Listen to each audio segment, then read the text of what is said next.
Colossenses capítulo de número 1. Né? A igreja abra a sua Bíblia em Colossenses capítulo de número 1.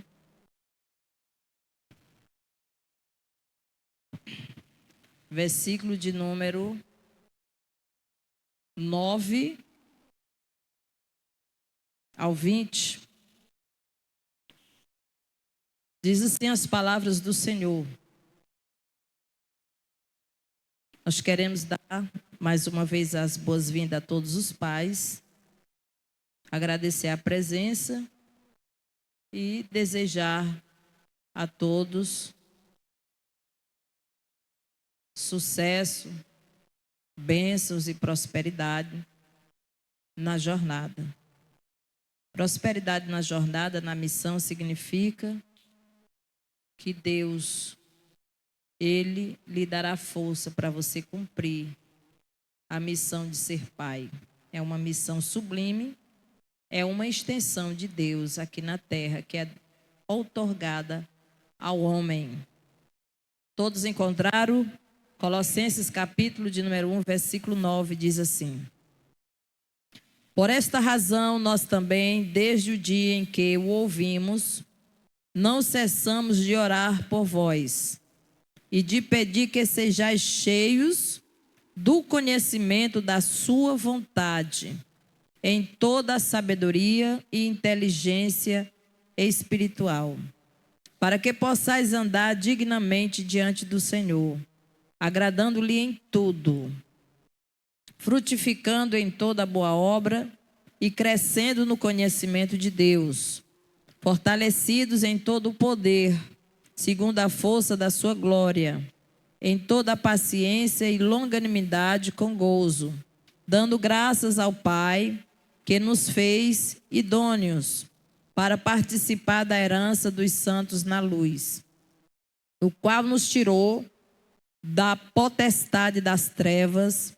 e nos transportou para o reino do Filho do seu amor, em quem temos a redenção pelo seu sangue, a saber, a remissão dos pecados, o qual é a imagem de Deus invisível, o primogênito de toda a criação, porque nele foram criadas todas as coisas, que há nos céus e na terra, visíveis e invisíveis, sejam tronos, sejam dominações, sejam principados, sejam potestades, tudo foi criado por ele e para ele.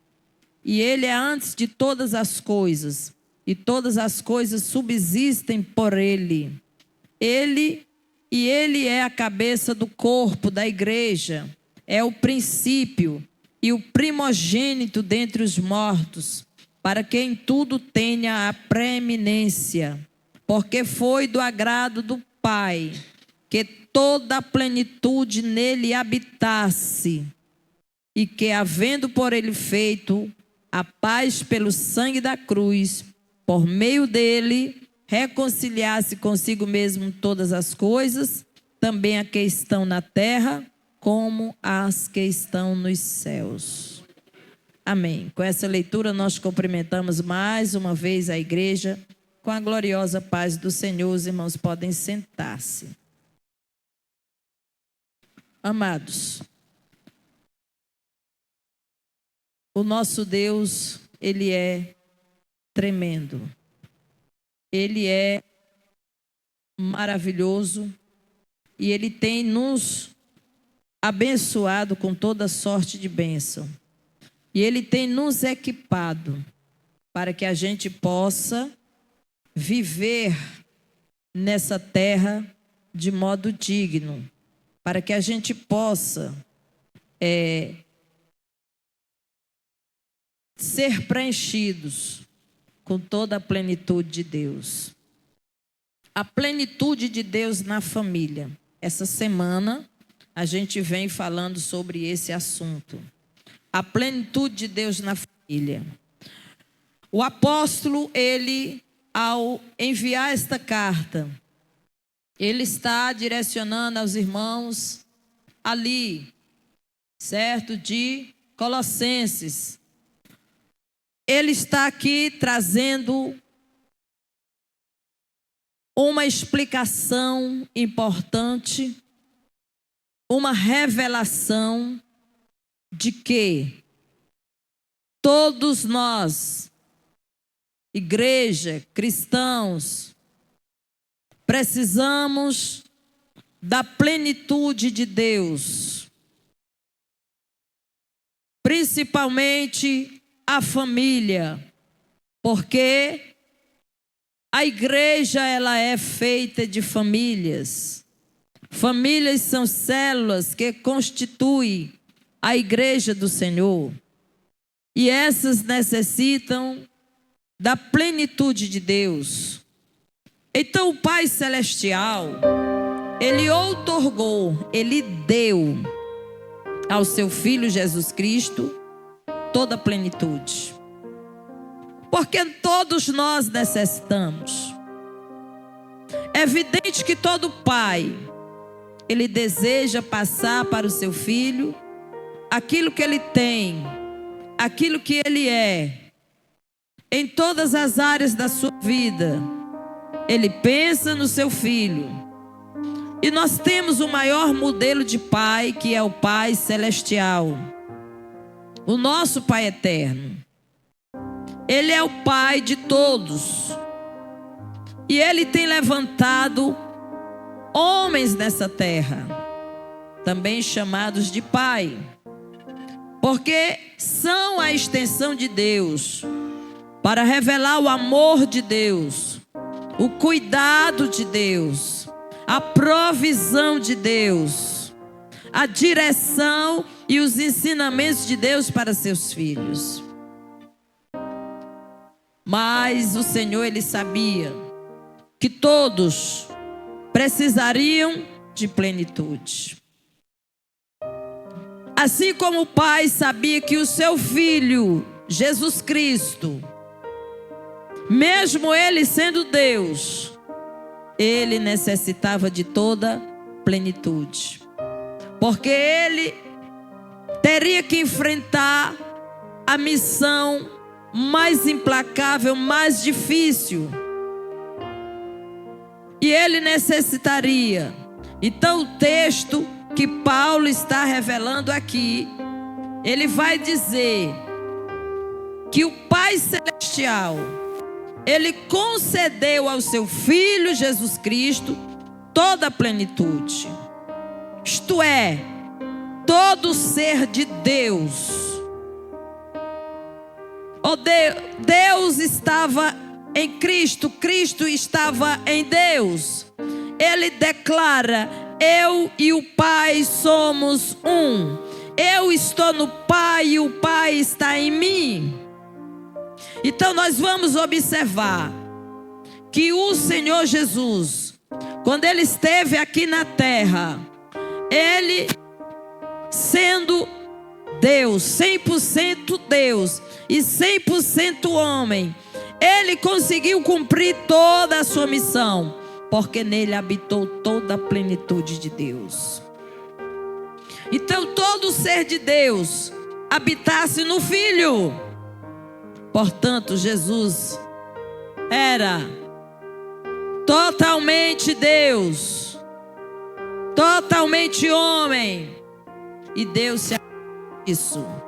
Deus se agradou disso porque, por meio de Cristo, Ele iria reconciliar.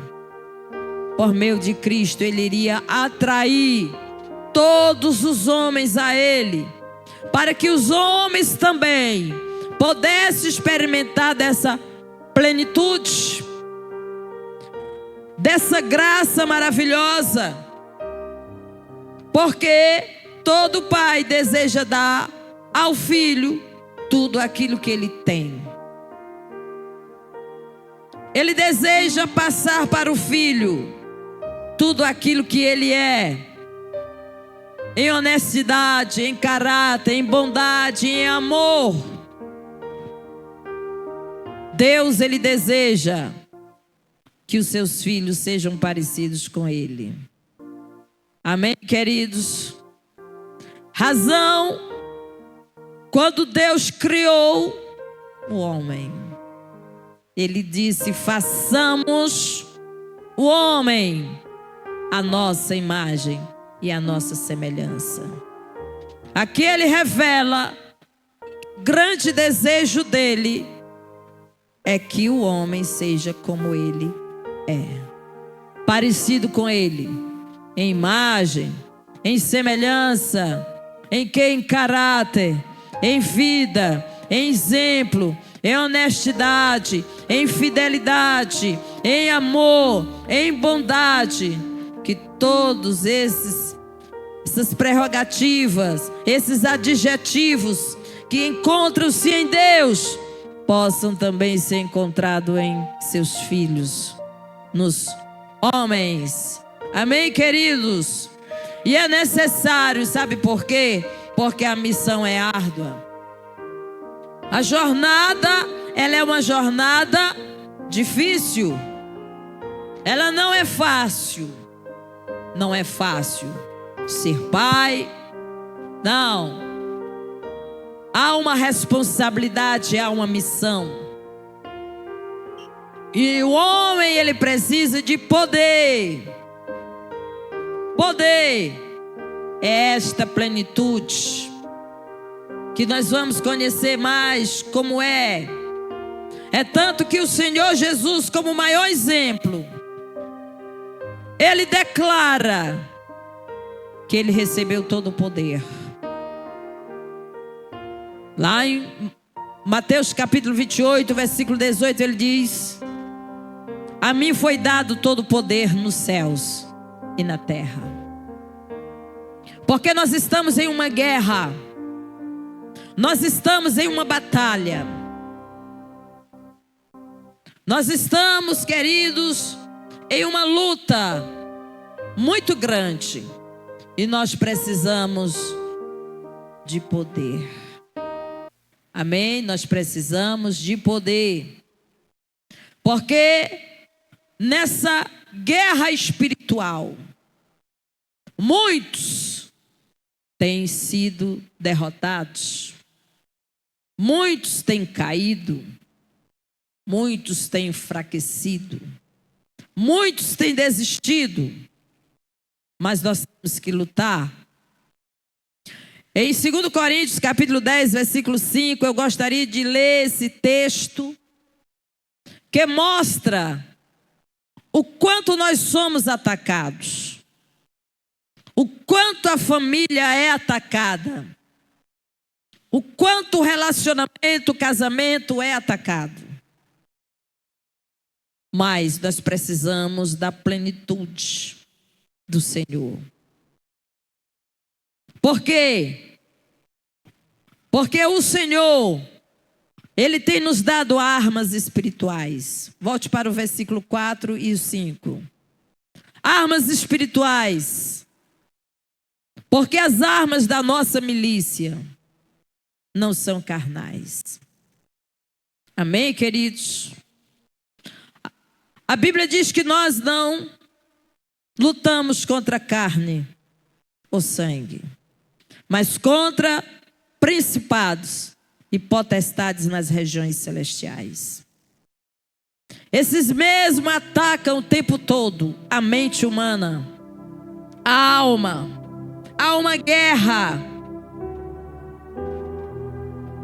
E nós necessitamos da plenitude, porque as armas da nossa milícia, elas não são carnais, mas sim poderosas em Deus para a destruição das fortalezas. Fortalezas que se levantam para trazer destruição.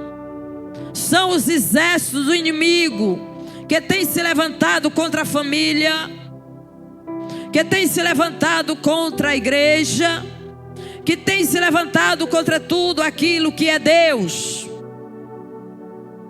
E essa guerra vem trazendo o que é a destruição, destruindo os conselhos. É aquilo que se prega aqui, acaba sendo refutado. Os conselhos da palavra acabam sendo refutados, rejeitados por muitos. É porque há uma guerra e muita gente não está atentando para isso. Esta guerra, esta milícia, ela tenta destruir, mas as fortalezas de Deus, a plenitude de Deus, o poder de Deus, ele se levanta para destruir todo pensamento, todo conselho, toda ideia, toda filosofia, todo pensamento contrário, destruindo os conselhos e toda altivez que se levanta contra o conhecimento de Deus. Estamos vivendo em dias maus. E eu tenho declarado que nós estamos em guerra.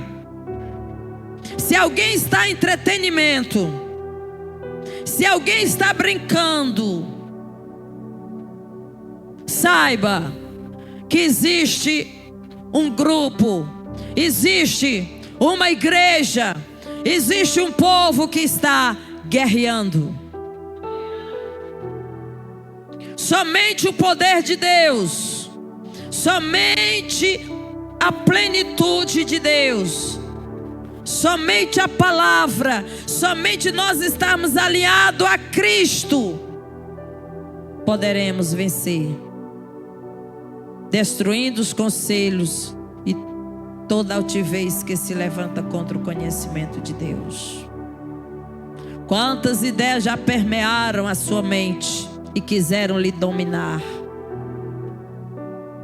Quantos pensamentos tortuosos, quantos conceitos,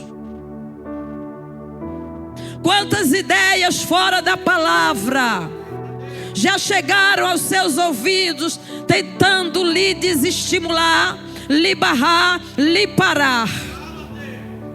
Mas a plenitude e o poder de Deus, Ele é mais poderoso para destruir as fortalezas do diabo.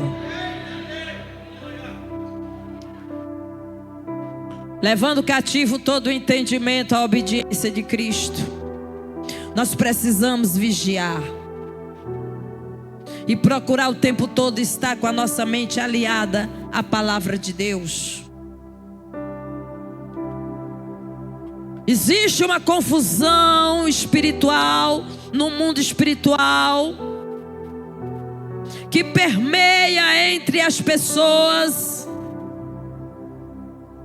com conceitos doutrinários e pensamentos que não estão alinhados na palavra. E muita gente tem ficado conturbado, tem ficado em cima do muro, tem ficado na dúvida. Mas nós precisamos estar alinhados a Cristo. Os nossos pensamentos, o nosso entendimento, amados, ele precisa estar alinhados à vontade e à palavra de Deus. É isso. E o que significa a plenitude? Estamos em uma campanha na sexta-feira que está explorando esse tema durante esse mês. Efésios capítulo 3, versículo 19. A plenitude, nós precisamos e conhecer o amor de Cristo, que excede todo entendimento, para que sejais cheios de toda a plenitude de Deus. O amor dele excede, está acima de todo conhecimento humano, de qualquer coisa que chegue na sua vida para querer trazer dúvida, para querer lhe barrar, para querer lhe levar para cima do muro, para que você não saiba mais o que é certo e o que é errado. Eu digo, você precisa estar cheio da plenitude de Deus, porque os dias são maus. Nós estamos em guerra e a família está sob ataque. E se não vigiarmos, muita gente vai cair na fé. Amados, qual é o sentido dessa expressão? A plenitude de Deus, o amor de Deus. Nós precisamos ser invadidos, tomados, cheios, plenos, completos, preenchidos, quando é derramado a plenitude de Deus na nossa vida. O texto que Paulo fala em Efésios, capítulo de número 3, versículo 19, ele está dizendo que se nós conhecermos o amor de Cristo, isto vai trazer um impacto na nossa vida, sobre o nosso caráter, sobre a nossa natureza, porque nós vamos passar agora a experimentar a natureza santa de Deus. Você sabe o que Jesus disse? Eu estou no Pai e o Pai está em mim.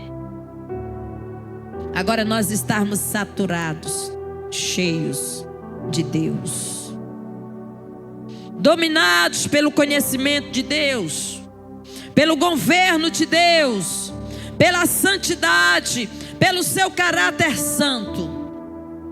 E aí nós vamos ter condições de caminharmos nesse mundo tenebroso. Porque se não buscarmos a plenitude, que já é um fato e é real para todo aquele que crê, aquele que quer, aquele que deseja andar com Deus. Se vocês conhecerem o quanto Jesus os ama, serão invadidos por essa natureza santa. Se a família conhecer o amor de Deus, ela será dominada por essa natureza santa, porque verdadeiramente Deus estará na família e essa família estará em Deus. Isso vai transformar a vida de todos a viverem de modo diferente. É o impacto, é viver de modo diferente. Não somos normais, não vivemos nesse mundo como se ele fosse a nossa casa, fosse a nossa pátria. Nós entendemos que nós somos do céu e a nossa pátria está lá, e sermos totalmente impactados pelo amor de Cristo. Aleluia! É uma realidade,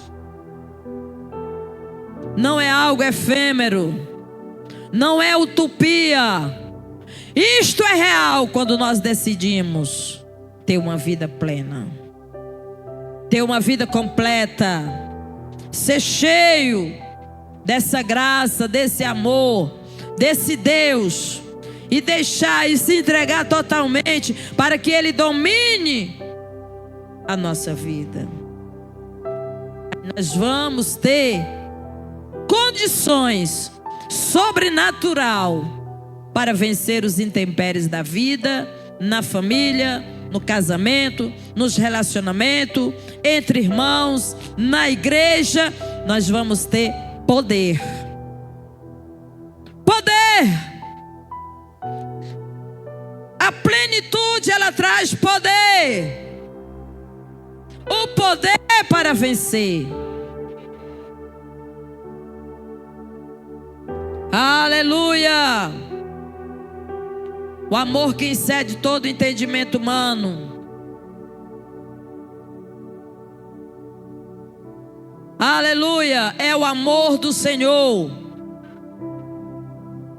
que é capaz de nos levar e de nos dar a entendermos e a alcançarmos muito mais daquilo que pensamos, pedimos ou imaginamos, porque Ele excede todo o entendimento.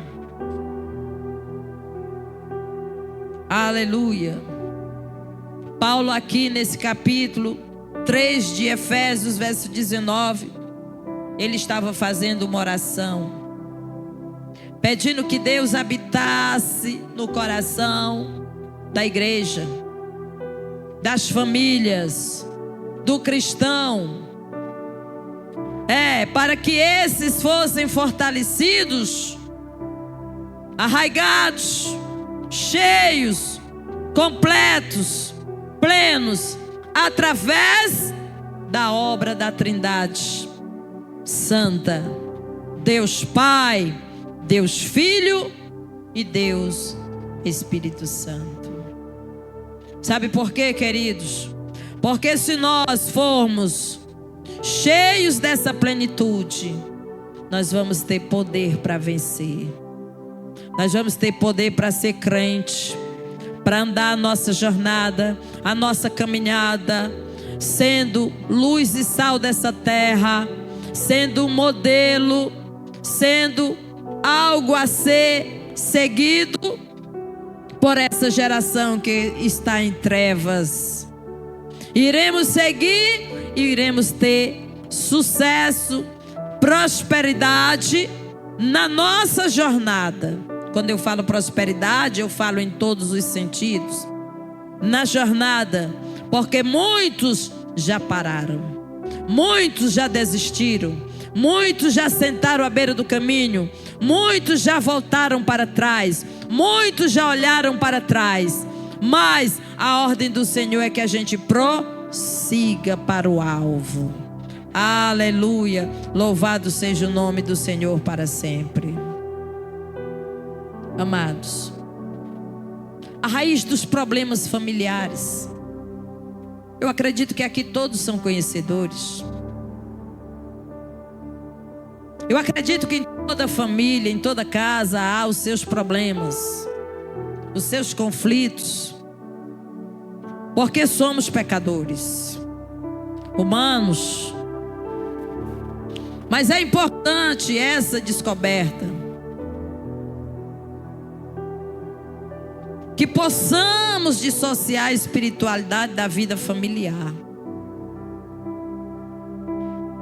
e entender que um cristão, quando ele tem plenitude, ele vai ter condição sobrenatural para lidar com os problemas, sim ou não? Um cristão, um pai que tem a espiritualidade, que tem uma vida plena, cheio de Deus, ele terá maior facilidade para suportar, resolver, direcionar dentro dos problemas que surgem no dia a dia. Todos nós queremos ser bons cristãos, cheios do Espírito Santo. Disso não há dúvida. E podemos buscar isso, e isso pode ser concedido. Mas precisamos colocar em ordem muitas coisas na nossa vida para isso. A gente sabe disso, não é verdade? Muita gente quer e se fala sobre isso. Eu quero ser cheio do Espírito Santo. Eu quero ser um bom pai. Eu quero ser um cristão melhor. Mas a gente sabe que há necessidade de resolvermos algumas coisas. No relacionamento familiar, no casamento, com os filhos e até mesmo com os nossos pais. Porque se nós andarmos no caminho da desobediência, da resistência, da rebeldia, certamente estaremos descartados de termos uma vida plena, cheia do Espírito Santo. Não podemos deixar de ver que a nossa vida espiritual, ela afeta o casamento, ela afeta o convívio familiar, ela afeta sim profundamente a família. Há uma ligação muito profunda, uma vida cheia do Espírito Santo e uma vida familiar. Isso aqui é fato. É fato. Não há como nós querermos esconder isso. Isso é muito bem claro. A raiz, querido, da infelicidade, infelicidade, em muitas famílias, em muitos casamentos, até mesmo no meio cristão, é a falta de uma vida plena com Deus. É a falta de uma vida plena, cheia de Deus. O homem que não tem Deus, ele tem um coração endurecido. Não é isso? Ele anda pelos seus próprios caminhos e segue seus próprios pensamentos. Ele acha que tudo aquilo que ele faz é o que está certo. O seu ventre o domina, o seu desejo, a sua vontade, porque falta a plenitude de Deus. E isso é bem claro. Foi a dureza dos corações dos homens que o Senhor atribuiu que houvesse o divórcio. Não foi isso? Estamos falando para a família. A plenitude de Deus na família. Por que que acontecem tantos divórcios? Tantas dificuldades, tantas intrigas, tantas confusões no meio das famílias e dos casais? Falta de Deus. Ah, mas eu tenho Deus. Falta de temor. O Senhor falou lá em Mateus 19:8 sobre isso, sobre o divórcio. É a dureza do coração, é a falta do perdão, é a falta do arrependimento, viu? É o orgulho. E tudo isso é falta de plenitude de Deus. Porque quem tem plenitude de Deus na vida não cede ao orgulho, jamais. Aí está, isso é carnalidade. Isso traz perturbação, destruição. Nós estamos convencidos, sim, de que boa parte dos problemas, angústias, tensões que ocorrem na família é fruto do nosso próprio pecado. Sim ou não? Nem sempre, entretanto, estamos prontos a admitir isso. Geralmente sempre se atribui ao outro. Ah, eu sou assim por causa que você é assim. Eu faço isso porque você faz isso. Não, é o pecado. O pecado, ele traz uma natureza ruim, egoísta, orgulhosa, que não quer ceder.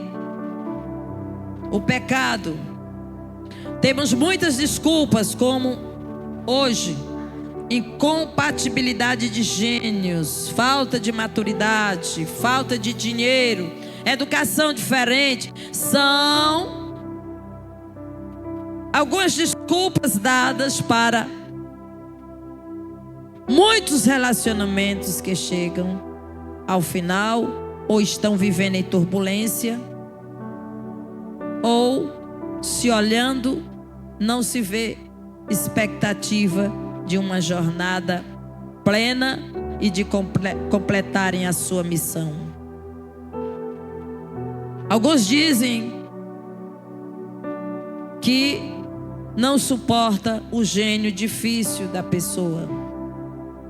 Faltou maturidade, faltou dinheiro. Alguns dizem que quando falta o dinheiro, a confusão é grande, o amor acaba. É isso? Alguns dizem que quando chega a necessidade, o amor salta pela janela e vai embora. E aí começam as brigas, né? As contendas, as confusões, a agitação. Não negamos que essas coisas contribuem, sim, para agravar isso. Mas quando o homem e a mulher têm uma vida plena, têm o temor de Deus, eles vão vencer juntos, amém? Eles vão vencer, eles vão lutar e eles vão perseverar. Amados, precisamos andar diariamente com o Espírito Santo. Ele é a raiz, Ele é tudo, Ele é o nosso tudo. Nós aprendemos ontem que nós não podemos dizer que Deus é tudo que nós precisamos, mas Ele é o nosso tudo. Ele é tudo que nós temos. Então Tiago, lá na carta de Tiago, capítulo 4, versículo 1, vamos ler? Vamos ler o que nos fala. De onde vêm as guerras e pelejas entre vós? Hein?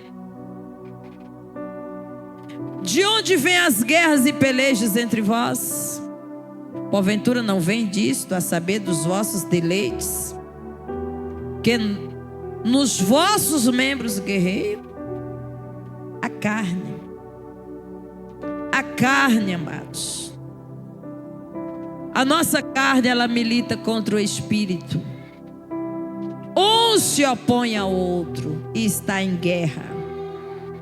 O espírito, ele sabe que quer uma coisa que é correto, que é certo. Mas a carne é o seu ventre. A carne, ela quer os prazeres. A carne, ela quer seguir o egoísmo, o orgulho, a vontade própria. E isso não vem de Deus. E esses males têm contribuído para a destruição das famílias. Mas a família, ela precisa da plenitude de Deus para ela sobreviver em meio a esta geração turbulenta, caótica, totalmente fora do plano e da vontade de Deus, totalmente fora da palavra, que construiu ao longo do tempo os seus conceitos. Aquilo que acham que é correto é o que eles seguem. Mas isso são chamados, Paulo chama, de obras da carne.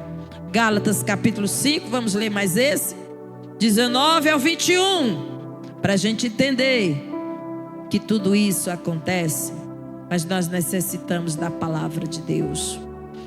Amados, porque as obras da carne são manifestas, quais são? Prostituição, impureza, lascívia, idolatria, feitiçaria, inimizades, porfias, emulações, iras, pelejas, dissensões e heresias, invejas, homicídios, bebedices, glutonarias e coisas semelhantes a essas, acerca das quais vos declaro, como já antes vos disse, que os que cometem tais coisas não herdarão o reino de Deus. Aqui é uma obra produto da carne. A carne, ela é dominada pela natureza humana. A natureza humana, querido, ela é dominada pelos sofismas, pelas filosofias, pelos conceitos humanos. Se você não tiver alinhado à palavra de Deus, a verdade que liberta, que é Cristo, se você não estiver alinhado à palavra de Deus, todos esses males irão dominar para a destruição. Amados, não é difícil de verificar que boa parte dos problemas pelos quais os casais, famílias passam hoje são extraordinariamente semelhantes às obras que o apóstolo Paulo fala aí. Sim ou não? O apóstolo Paulo fala aí. Isso aí traz problema ou não traz? Traz. Mas a família que está alinhada com Deus, que recebeu a plenitude do Senhor, ela pode dizer que ela é livre, que ela é diferente. Ele vai falar sobre tudo isso: inimizades, porfias, ciúmes, ira, discórdias, dissensões e facções. Então a mesma sensação teríamos diante da lista do que o Senhor Jesus falou lá em Mateus capítulo 15, o 18 e 19. O que foi que Jesus falou? Mas o que sai da boca procede do coração. E isso contamina o homem. O quê? Porque o coração do homem procede o quê? Os maus pensamentos, mortes, adultério, prostituição, roubo, furtos, falsos testemunhos e blasfêmia. Vem da onde? Do coração. Isto é obra da carne. Isso é quando a família ela não está cheia da plenitude de Deus. É um desastre. É uma destruição. E essa destruição ela começa dentro de casa. Um destruindo o outro, um resistindo ao outro. O ciúme, a facção, o que é isso? É a divisão dentro de casa. Um pensa de um jeito, outro pensa do outro, outro quer de um jeito, outro quer, um quer vermelho, outro quer verde. E aí? A família precisa caminhar no mesmo pensamento, alinhada à vontade de Deus, para que ela venha prosperar na terra, para que ela venha ser abençoada, para que ela venha crescer, para que os seus filhos sejam abençoados, seus netos, bisnetos, para que a sua geração seja uma geração de pessoas abençoadas, livres e que tem o pensamento dominado pela vontade de Deus nessa terra. São coisas assim que contaminam o homem. Nós vemos que tudo isso é fruto da carne. Paulo aqui ele se refere à natureza humana corrompida, pecaminosa, decaída. É possível alguém que já levantou a mão e disse: eu quero Jesus, viver assim? Se verdadeiramente ela não deixar que Cristo realize uma obra dentro dela.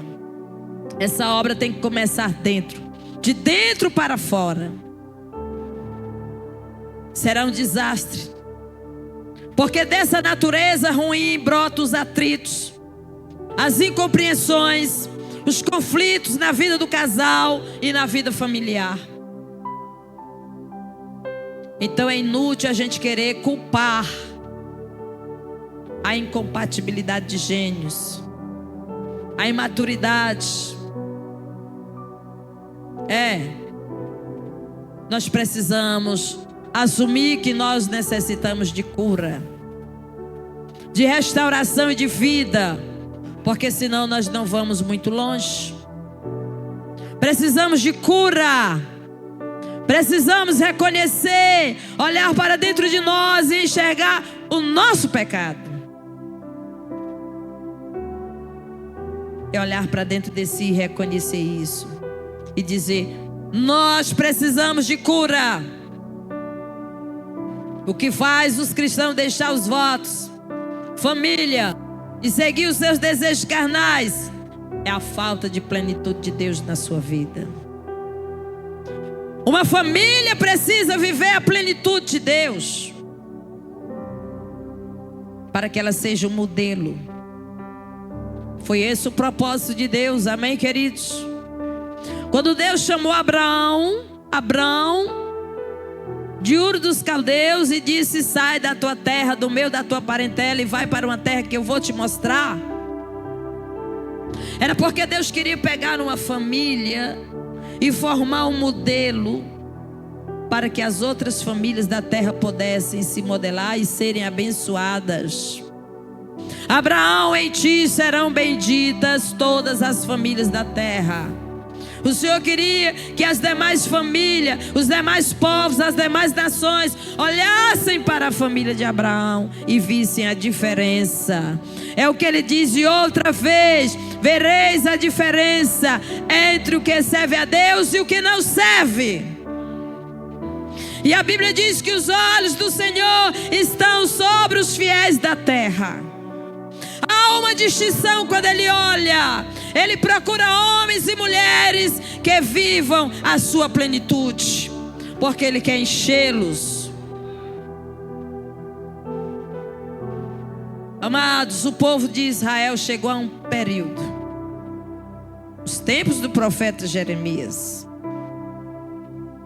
A situação foi tão caótica que o Senhor não encontrava uma família que fosse cheia da sua plenitude. No meio daquele povo, daquela nação, o Senhor não encontrava uma família que fosse cheia da sua plenitude. Isso é triste, porque todos se desviaram, andaram pelos seus próprios caminhos, como Isaías profetizava e dizia: como ovelhas que não têm pastor. É aquele que não precisa de pastor. É aquele que anda pelo seu caminho sozinho, porque ele se dirige só, porque ele não precisa de ninguém. Não precisa de pastor, não precisa de alguém para dar cobertura espiritual, não precisa de alguém que diga: não vá por aqui, caminhe por esse caminho, porque aqui é caminho de vida. Não, eu vou por aqui, eu sei qual é o melhor para mim. Como ovelhas que não tinham pastor, que não tinham cobertura, estavam afundados na idolatria, na feitiçaria, no adultério, na prostituição, na violência, desonravam ao Senhor. Aí sabe o que o Senhor fez? Mandou que Jeremias chamasse uma família de recabitas, lá no capítulo 35 de Jeremias. Quem eram os recabitas? Era uma clã descrita no Antigo Testamento, conhecida por sua fidelidade aos ensinamentos de Jonadab, filho de Recabe, que os instrui a viverem como nômades, abstendo-se de vinho, moradia em casa e agricultura. Eles são destacados em Jeremias capítulo 35 como um exemplo de obediência a Deus, contrastando com a desobediência do povo de Israel. O Senhor disse: Jeremias, chama os recabitas e leva eles lá no compartimento dentro do templo. Aí Jeremias chamou esse povo, os recabitas. Eles viviam no meio da nação. A nação estava embriagada, eram ébrios, viu? O entretenimento, a brincadeira, a bagunça, estavam vivendo dissolutamente. Aí o Senhor diz: Jeremias, chama os recabitas, leva eles dentro do templo. E Jeremias fez. Quando eles chegaram lá na recâmara dentro do templo, o Senhor disse: agora coloca vinho, coloca taças sobre a mesa e enche as taças de vinho. E Jeremias fez. Aí o Senhor disse: agora manda que eles bebam. Os recabitas, manda os recabitas beberem.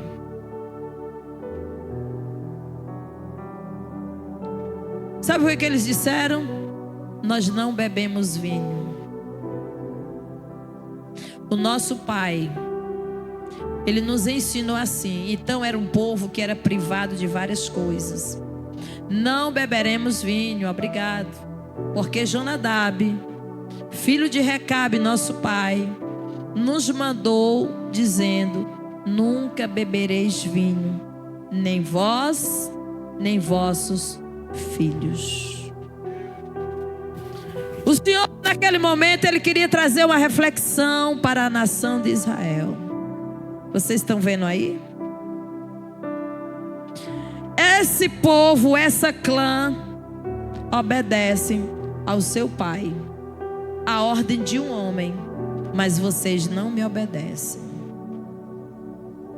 Essa clã, ela recebeu, olha, os pais já haviam morrido há muito tempo. Recabe, Jonadab, já tinham passado, mas eles levavam isso como herança.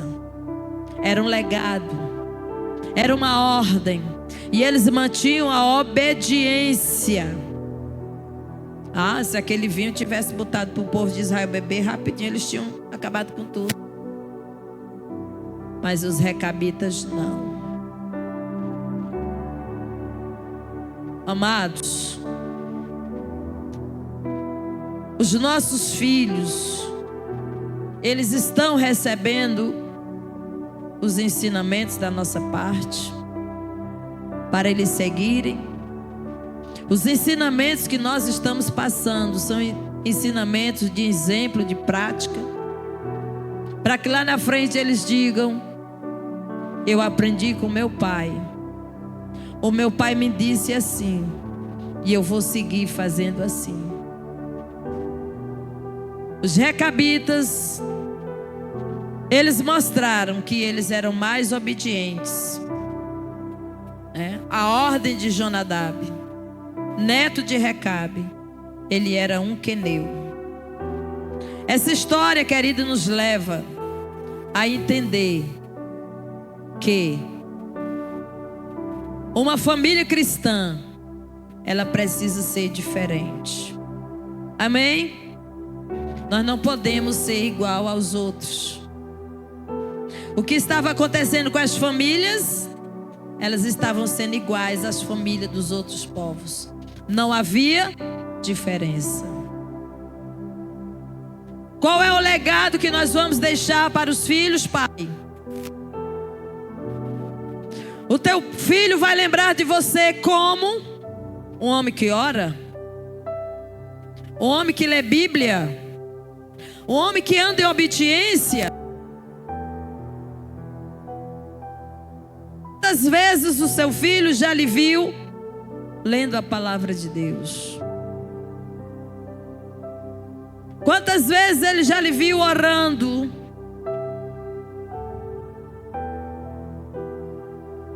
Amados, ser modelo, ser sol e luz dessa terra, é isso que Deus quer de cada família cristã. Para isso, toda família precisa mergulhar na plenitude de Deus, ser mais como Deus é, receber a plenitude, ser cheio, ser completo, ser parecido com o Senhor, ao ponto de receber de Deus toda a plenitude e viver nesse mundo de modo sobrenatural. Nós não podemos mais ser normais. O mundo tem que olhar para nós mesmos e ver a diferença. Eles podem até dizer: esta mulher não é normal, esse homem não é normal. Tem algo diferente na vida dele, porque é um homem espiritual. Espiritual. Quantas vezes o seu filho tem visto você falar da palavra de Deus? Isso é importante, ele vai lembrar. Você pregando o evangelho, falando de Jesus para as pessoas, aconselhando pessoas e vivendo aquilo que você aconselha, aquilo que você prega. Porque aquilo que o seu filho vê você fazendo é aquilo que ele vai procurar fazer também. ele vai replicar, ele vai seguir e ele vai procurar fazer também da mesma forma. Então nós temos um modelo de pai, pai celestial, um pai bondoso, um pai amoroso, um pai que nos inspira. E o pai também, ele precisa inspirar, ser uma inspiração para a sua família. Uma família cheia de plenitude de Deus é aquela que busca uma relação profunda e contínua com o Senhor, vivendo em santidade, buscando a direção do Espírito Santo e experimentando o amor de Cristo. Isso é ter uma vida plena. Essa busca vai resultar em paz, alegria, satisfação e um legado que você vai deixar para as próximas gerações. Como as pessoas vão lembrar de você? Como os seus filhos vão lembrar de você? Os seus netos? Um homem firme, constante, pleno, cheio de Deus. Eles também vão procurar seguir esse modelo. A plenitude de Deus na família se manifesta quando todos os membros estão dispostos a viver segundo a palavra de Deus. Quando toda a família se dispõe a viver os princípios divinos, os princípios da palavra de Deus, então essa plenitude vai tomar conta da sua vida. Você vai ser pleno, você vai ser cheio, você vai ser preenchido. Você vai dizer: o Senhor é meu pastor e de nada eu tenho falta. É você ser abençoado em todas as áreas da sua vida, no casamento, na família, nos negócios. Vai ser próspero em todas as áreas da sua vida. Isto é plenitude, é o que Deus tem oferecido ao seu povo, aos seus filhos. Então somente nós precisamos andar em obediência para termos uma vida de comunhão, de intimidade e podermos usufruir, experimentar da plenitude de Deus.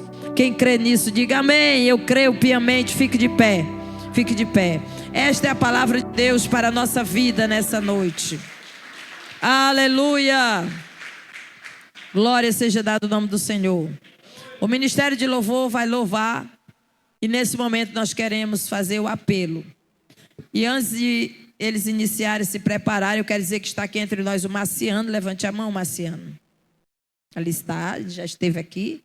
Você é o rapaz que faz feijoada boa, né? A glória a Deus. Aragão está ali. Lorena é uma criança e Ana Liz, né? E Joane, Bruno e o Timer. O Timer é o pai da Samile, tá certo? A igreja quer dar as boas-vindas a todos. Vamos dizer: sejam bem-vindos em o nome de Jesus. Volte sempre. Sinta-se bem. Jesus te ama e nós da Shalom também. Amém. Amados, nós vamos louvar. Eu quero que você fique juntinho da sua família, tá? A família precisa estar unida. A família precisa estar em oração. Porque nós estamos em guerra e sob ataque. Para que o inimigo não venha trazer ideias contrárias de destruição na sua vida. A família precisa estar no altar do Senhor e recebendo essa plenitude. Vamos louvar a Deus.